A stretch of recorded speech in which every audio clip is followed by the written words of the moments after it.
G'day guys, JB here, coming at you with an All-Star break review of the season.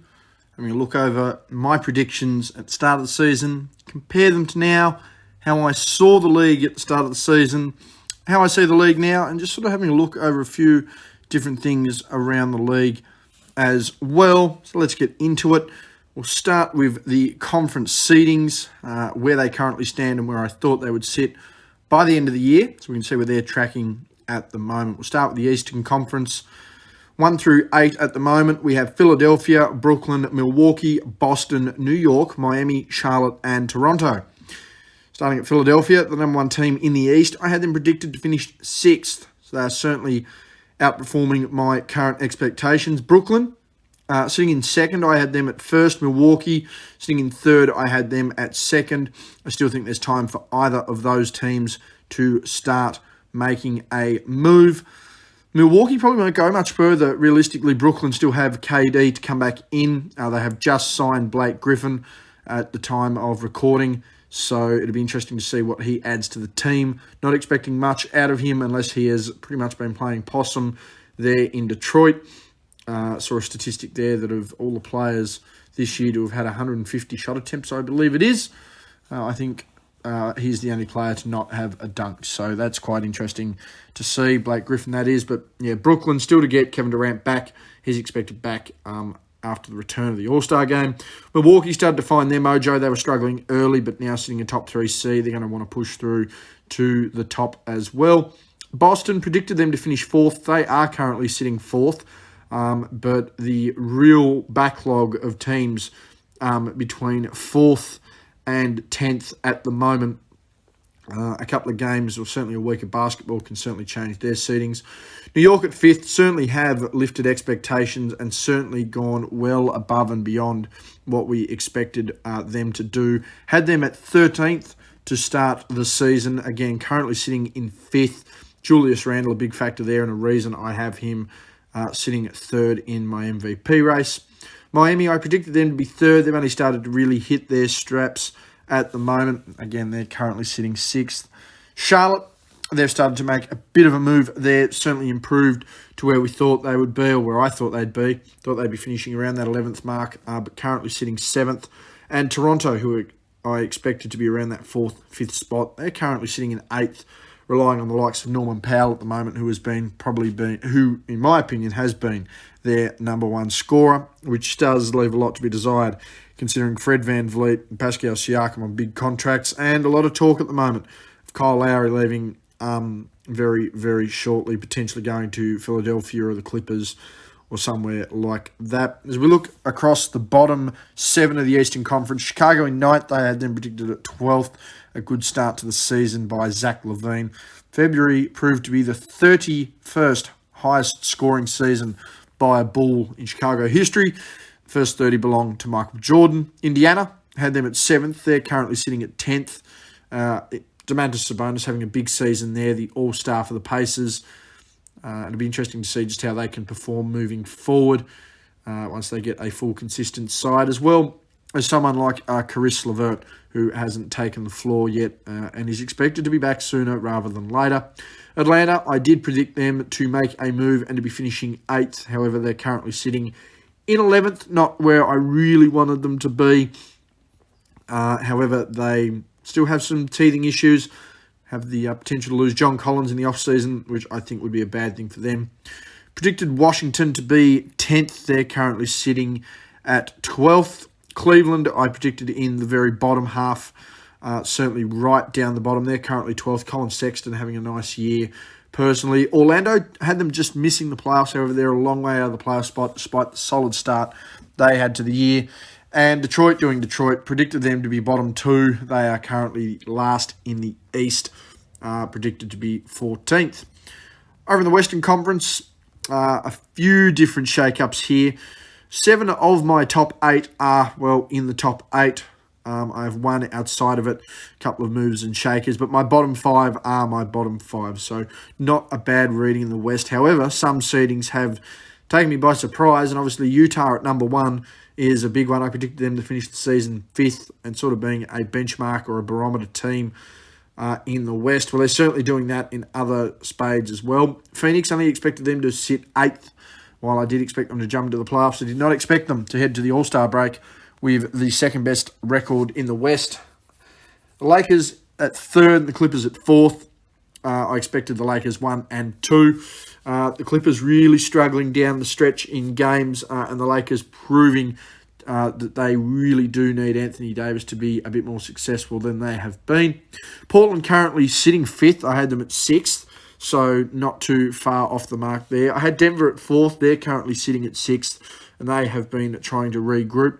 San Antonio, they've managed to actually get their rotations right. A big borderline all-star, well, certainly in my mind, an all-star season from DeMar DeRozan, but a borderline all-star in DeMar DeRozan leading the way there, having his best year as a Spur and arguably the best year of his career. He is currently leading the Spurs there. They are the 7th seed, and I think that's just a testament to, at times, what it can be like being a Spur, but what it can be like in the Western Conference as well.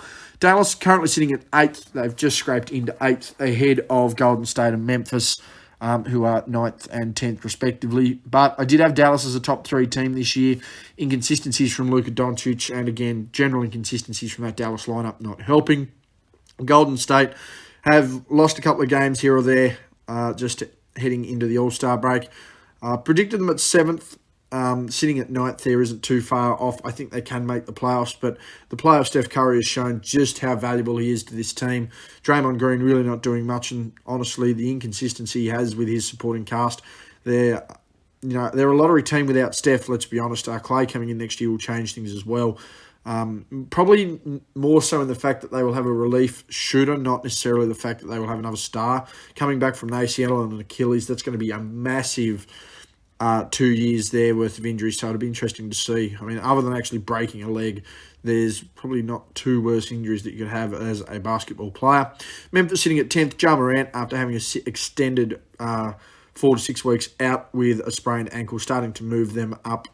And your bottom 5, Oklahoma City Thunder, they're at 10th. I predicted them at 15th, so they are exceeding expectations at the moment. Shai Gilgeous-Alexander, another borderline all-star, to me was an all-star this year, one of the many 20-point per game scorers, but he's proving to be a player who can get things done in a good team and a bad team. New Orleans predicted them at 11th. They currently sit at 12th. And again, there's that power struggle in a sense between Zion and Brandon Ingram. I think Brandon Ingram's had a better season this year. Many are arguing that Zion needs to get in, but again, just a lack of skills there. A big guy that needs to get to the hoop to score, very much like Giannis. Except the fact that he isn't long like Giannis, and his athleticism at times still a little bit to be desired from an NBA standpoint. I think he does need to drop some weight. Sacramento at 13th, Houston at 14th, Minnesota at 15th. Sacramento predicted to be 13th. They're currently sitting there. Houston predicted them at 12th. They're at 14th. They've been on a big skid as far as games there. And Minnesota just struggling to put it together, tanking into that draft. Predicted them bottom 2, currently sitting last, very much like Detroit. As we look at my preseason predictions, I had the Lakers coming out of the West and Brooklyn coming out of the East. I still hold true to that. I don't think Utah are going to be able to do it. They do have a nice squad. They technically have 3 All-Stars, but at points the Warriors had 3 All-Stars, and that was before Kevin Durant got there. And we've all seen the play of Draymond Green. I wouldn't have said he was an All-Star. And as much as I like Mike Conley, and that he may have deserved an All-Star selection when he was in Memphis, he's arguably the 5th best player on his own team. I would not rate him as valuable as a Bogdanovic, and he certainly hasn't played the role that a Jordan Clarkson has off the bench. And I think Phoenix is still another 1 or 2 years away. Devin Booker is still only 24, but that leadership of Chris Paul is proving very valuable, and seeding is everything. So if they're able to certainly push into the second round, that's a big win there for a Phoenix squad that a few people haven't seen much of in the last couple of years, and without Chris Paul, probably would have rode them off once again, saying Devin Booker couldn't carry a team. So they're my East and West champions. Who wins out of that? I don't know. It's going to be very hard to beat a Brooklyn team that now has the potency of Harden, of Kyrie, of KD, depending on what Blake Griffin can do. While I'm not really rating what I think he can do, the Nets have looked pretty good without Kevin Durant. It certainly doesn't help to add people. I currently have my MVP as Joel Embiid. Start of the season, I had Luka Doncic. Luka just put up a lot of empty efforts there, and I can't really have a team I predicted to be a guy leading a team I predicted to be top 3, just scraping the playoffs, fighting against Golden State and Memphis. Memphis, nothing but a bunch of solid role players, even without Jaren Jackson Jr. They didn't have Ja Morant for 6 weeks, and Golden State don't even look like, or they struggle to look like a very good or an NBA team in general without Steph Curry. So I can't really have Luka still in that conversation. Joel Embiid being Joel Embiid, having one of the best seasons for a 7-foot centre, as far as a genuine 7-footer for a centre in a long time. Probably the best look we've seen since Shaq in 2000. As far as a big guy doing something like that at 7 foot in that semi-traditional big man role. Defensive Player of the Year, I have Miles Turner. I still think it's clear cut that Miles Turner is the best defensive player in the league at the moment. Now, that's going to be very hard to justify, particularly if Indiana aren't making the playoffs. But what he's doing on the defensive end, blocking shots, stealing basketballs, whether that's on ball, off ball, still able to grab rebounds, and we'll get to rebounding a little later on. But he's playing that good big man. I do rate a good big man defender at the end of the day. Their value is a lot higher at times than a small man defender. And while I did start the season with Bam, I don't even think Bam's been the best player on his own team. And I think he's regressed from last season. I think he was a better defender last year, just in my opinion. Sixth man of the year, well, I did have that coming out of Brooklyn, and that was potentially going to be between Spencer Dinwiddie and Caris LeVert, with Dinwiddie being out for most of the season and Caris LeVert being traded. The fact that Jordan Clarkson has stepped up immensely there for the Utah Jazz has been impressive. And again, he leads the league in bench points scored by well over 100. Terrence Ross is another guy who's been playing really good off the bench. Carmelo Anthony, another guy who's been playing well off the bench. But I don't think they're in the league of Jordan Clarkson as a six-man at the moment. He's really fitted into that well nicely. His management has been nice as well. And we'll get to that with Quinn Snyder momentarily. But Jordan Clarkson, for me, six-man of the year. And my most improved player being Michael Porter Jr. And Denver, they're slowly trying to climb up the ladder, but honestly, it's not because of Michael Porter Jr. It's because Jamal Murray is coming along offensively and really making up for the lost possessions they get when they get stuck with Nikola Jokic in a pick and roll. As far as he struggles defensively, they need Jamal Murray to make up with that offensively. But my most improved player certainly has been Jeremy Grant. While he hasn't really helped boost Detroit as a team. Detroit clearly in the rebuild stage now. They've got rid of Derrick Rose. They've sent him to New York. They've got rid of Blake Griffin. They've got no intentions of trying to get the best out of him again. Andre Drummond gone. I mean, they're their three best players of the last, well, certainly of the last 3 years. All gone within the span of 12 months. Obviously, Drummond went to Cleveland last year, and both Derrick Rose and Blake Griffin are gone, well, pretty much in the span of a month of one another. So they're in a full rebuild there in Detroit, something that I know a lot of Detroit sports fans have been saying they've been needed to do for a while, and they're finally doing it. I think Grant's a good piece.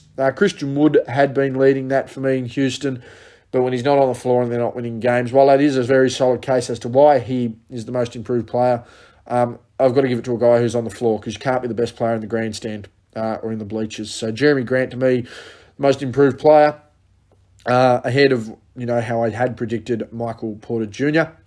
Start the season, I had LaMelo Ball winning my Rookie of the Year. Nothing's changed there, and I don't think it'll be a shock to anyone that he is leading most pundits in their Rookie of the Year conversation. Everyone's seen what he's doing at times. He looked like the best player for Charlotte. While I don't think he's been ahead of a Terry Rozier or a Gordon Hayward, he's certainly been that third option, and he's had a couple of 30-point games, a couple of very indicative games of what his career is going to be like. So it's pretty clear. Do I think that Anthony Edwards and James Wiseman were bad picks, or Obi Toppin? No, because they're bigger guys. They're going to take longer to develop. It's the same in all sports. I use Australian rules football, the AFL, as a perfect example. Most big guys don't develop until later. I mean, did anyone look at Hakeem Olajuwon and say that he was a bad draft pick for Houston, despite the fact that Michael Jordan went after him? Did Houston really miss that draft up? No. You'd be stupid if you think Houston messed that draft up. I predicted some new, Coach of the Year, Quinn Snyder. I think that's pretty obvious the way he's been able to manage that team. A Utah team that I thought was going to be fifth seed there at the moment, going into the All-Star break. not only as the best team in the West, but the best team in the league as far as record is concerned. He's been able to get the most out of his players. I mean, he's potentially, if he wants to run his absolute best five, he has Gobert, he has Bogdanovic, he has Mitchell, he has Clarkson, he has Conley, and realistically, Rudy Gobert is going to be another candidate for Defensive Player of the Year. Donovan Mitchell's having his best year.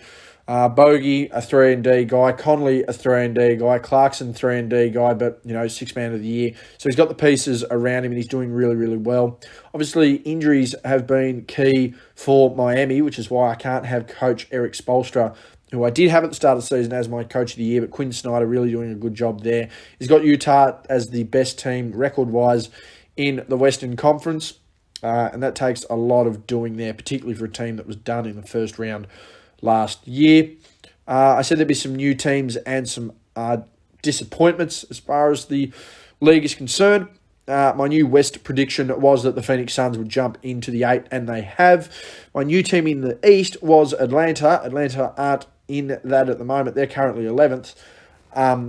And New York currently is that new East team. Again, predicted at 13th, currently sitting 5th, has been as high as 3rd in the conference.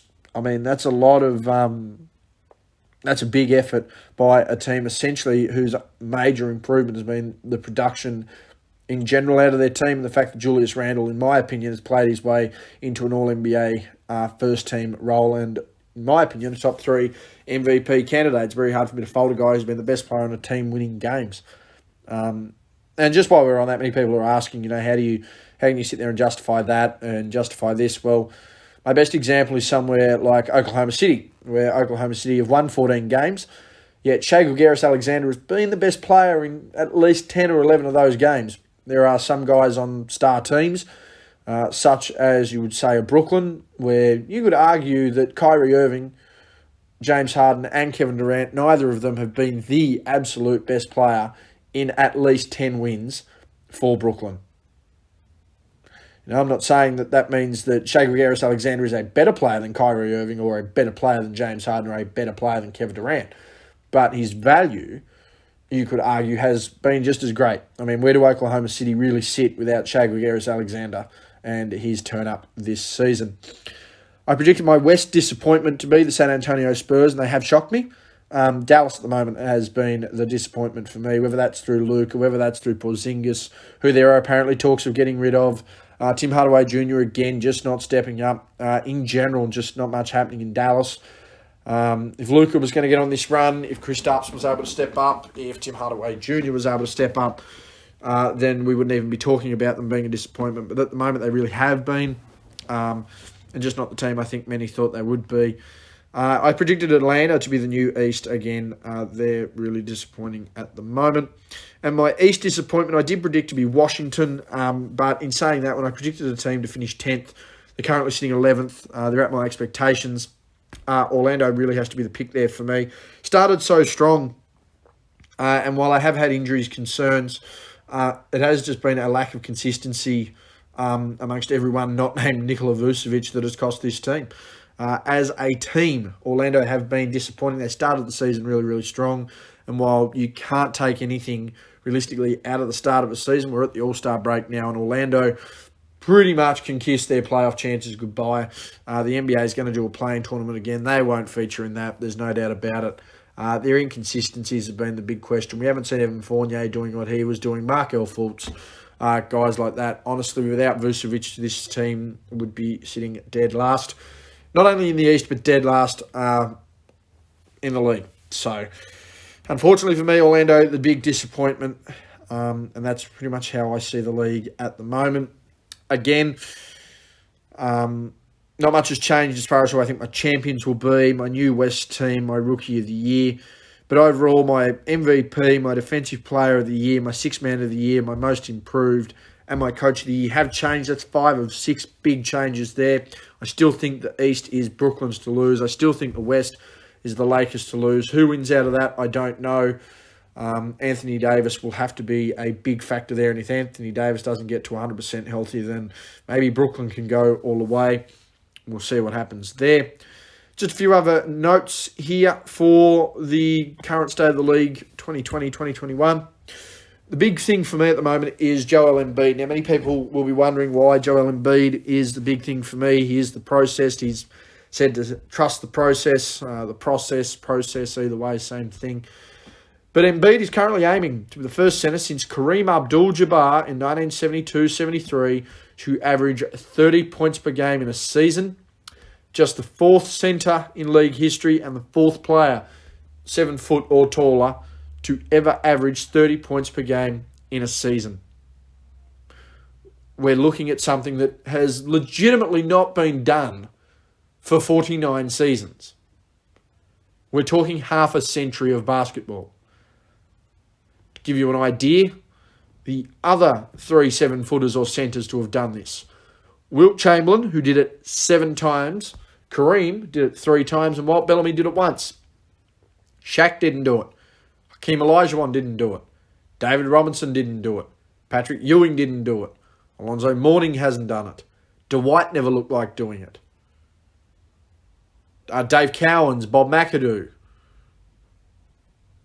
And while some of those guys close to 30, or at least at 7 foot, Joel Embiid is looking to be the fourth to average 30 at 7 foot, and the first centre and 7-footer since 1972-3 to average 30 in a season. And just how does that correlate as far as scoring in the league? 38 players are averaging 20 points per game or more. This is the highest season in league history for total 20 point per game scorers. And that's after you eliminate those who aren't qualified for the points per game list. 38. That's the most since 2018-19, 2 years ago, where there were 31. There have been a couple of other seasons of 31. No one comes close. The next after that, I believe, is 28. 10 players of those 38 individuals scoring 20 a game are doing it at a clip greater than 50 field goal percent. That is the most players averaging 20 a game on 50% shooting since 1992-93, when there were 11. This is easily the most potent scoring season since the Freedom of Movement initiatives were introduced to start the 2004-05 season. It's when they clarified blocking fouls, removed hand checking, off-ball contact. That's when they first started doing it. That's when Steve Nash went back-to-back in his MVP awards. It's easily the most potent scoring season of the 21st century. And as far as individuals, easily the most potent scoring season since the inception of the three-point line. And total points per game scorers, it's the most potent offensive season we have seen.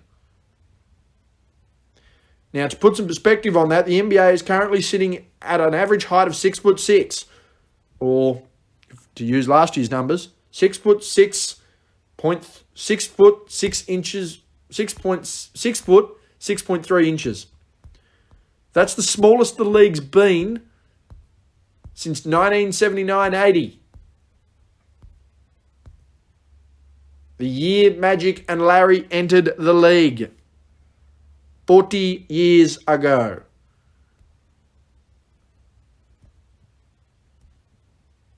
To give you some more perspective, the league average of 216 pounds in 2020, 217 I believe it is this year, probably close to 216, was the lowest it's been since 01-02, when the average weight in the league was 215 pounds. It's the smallest the NBA has been, height-wise, in 40 years, and almost the smallest weight it's been in 20. When you take into account how games are called, when you take into account the lack of physicality, is there any shock that we have 38 players averaging 20 a game, and 10 of them at a clip greater than 50% or more? I'd like to know people's thoughts on that. 38 players at 20 points or more, and 10 of them shooting 50% or greater. Considering the league is literally at its smallest for the first time in around 20 years. That's, I don't know how to put it, and that's a big discrepancy. As for other factors around the league, 46.5% from the field is the highest league-wide shooting average since 1994-95, with the league record being 49.2 in 1983-84. 36.8% from three is the all-time league record for three-point percentage, which breaks the record of 36.7% from three, which was shot in 95, 6 and 2008, 2009. Yes. Not even in this massively inflated three-point era had it been a chance of being broken until now. And that's on current pace. That's if it stands up for the rest of the season. 77.9 free throw percent is also a league all-time league record, which breaks the previous record of 77.3 from last season. Pace is currently down. A whole possession almost. 103 was the pace last season. 99.4 is the pace this season. And even with that, points per game average is up and is the highest the league has seen since 1970-71. The year Kareem won the MVP, the first of his 6 MVPs, the first of back-to-back MVPs. And that year, the league average was 112.4 points per game. And we want to talk about physicality, and we want to talk about points per game, and we want to talk about how easy things are. Rebounds are down from last season, and assists are up. However, it is the second lowest offensive rebound per game rate ever. Second only to 9.7 in 2017-18. There's no more big men. There's no one chasing extra offensive rebounds. People aren't hustling for the ball. Things are just open. People are just jacking up shots. There's no one chasing rebounds. We wonder why there's 38 players averaging 20 points, and 10 of those 38 at a clip greater than 50% from the field.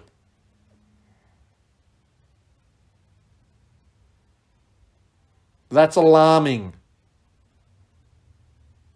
Very, very alarming. A lack of physicality. A lack of hustle on the boards, which is a big reason why rebounding, skeptical at best. An uncontested rebound. Oh, great. That's not the same as going into a clogged lane and having 3 guys. The small forward, the power forward, and the centre. Usually all 6'7" or above. Fighting for a rebound. Not including the guy who's probably just missed the layup and he's a guard. Probably had his defender follow through. It's a lot easier to do. Hanging out by the low block on defense. Knowing a guy's not going to make a shot or is just going to jack up a shot. Sure, he's making it at a clip, which is the highest since 94-5. But it's a long way off the league record. Yeah, the 3-point percentage is up. That's league-wide. That's not including the teams that just don't shoot well. A lot to be desired as far as the production that some are putting up at the moment. Which is why I find it very hard to justify some guys who are putting up big numbers to be sitting high in people's MVP races. How can I justify a Luka Doncic who, despite all these factors and putting up all these numbers, still manages only to have a Dallas team in 8th? How can I justify someone like Nikola Jokic, who just recently got his 50th triple-double for his career, who at one point was averaging 24, 10 and 10 for the season as a big guy? Have you seen how egregious they dish out assists? Can you see how easy it is to get a defensive rebound when you are a liability defensively? How can I justify that guy being high in my MVP race? How can I justify someone like a LeBron James high in my MVP race when his best player goes out, or teammate in some people, when the best player in the team goes out and they struggle to keep a 500 record without him? How do I justify putting a Kawhi high on a list while he is having a tremendous season and bouncing back when the Clippers can't buy a bucket down the stretch and they can't deliver in the clutch? How's that meant to help him in the playoffs? You know, Milwaukee, yep, they're coming up the stretch. That's great. How am I meant to justify that when their lead player struggles to hit a jump shot? Okay, he went 16 to 16 in the All-Star game, set the All-Star game record. I get it. Did you watch that game? A fly screen is better defense in a cyclone than what was played in that All-Star game. One mid-range jump shot taken in that All-Star game. If they weren't at the rim, they were jacking up, at times, half-court bombs.